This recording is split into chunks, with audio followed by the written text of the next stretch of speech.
Tolak kapal. Tolak kapal? Ya. Kapal terbang? Ya. Apa tahu dah.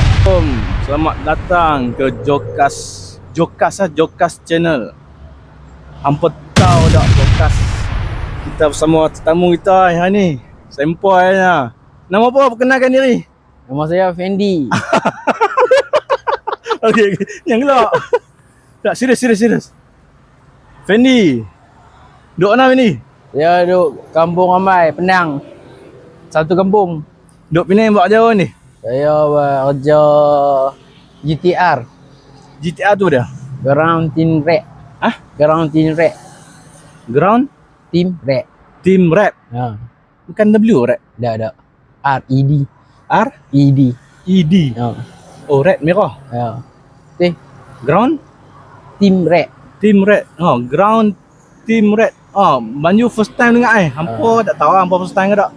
Tapi dia Ground Team Red GTR. Bukan kereta. Tu Ground Team Red. Ground ni tanah. Ground GROUND Ya. Tanah. Ya. Team pasukan. Ya. Red merah. Ya.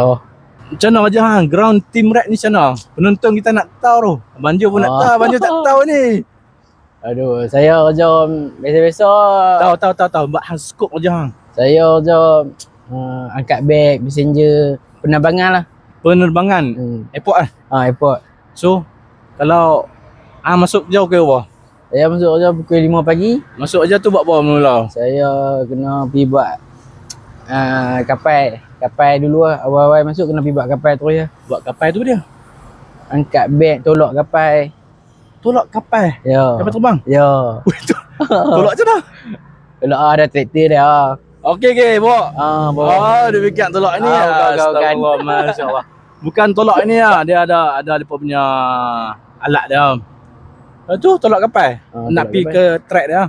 Ya. Oh. Macam tu lah hari. Lepas tu yang beg kan kena beg pun sekali kena buh beg dulu baru tolak.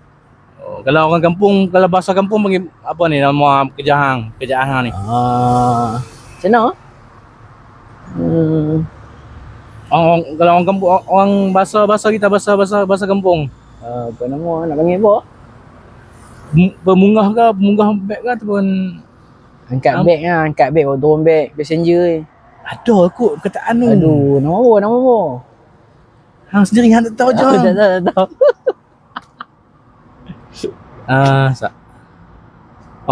Hampa kalau tahu, hampa tulis komen. Kalau hampa tengok lah kan. Kalau hampa tahu, hampa tulis komen. Dia sendiri kerja pun dia tak tahu macam mana ni. GTR dia tahu. Dia ingat kereta GTR dia. Macam tu lah. Fendi bekerja kat Penang, kat airport. Itu ni orang kampung kita. Tu siapa jumpa dia boleh tegak-tegak panggil Fendi. Jumpa kat tengok kat Jokas channel. Macam ramai ingat tengok. Tapi ramai. Geng-geng kampung ramai orang suka tengok. Betul. Sempoi. Nanti mari kampung ramai. Okey, itu sajalah. Short apa ni? Podcast santai bersama Banjo dalam Jokas bersama dengan sobat kita Fendi. Sila komen.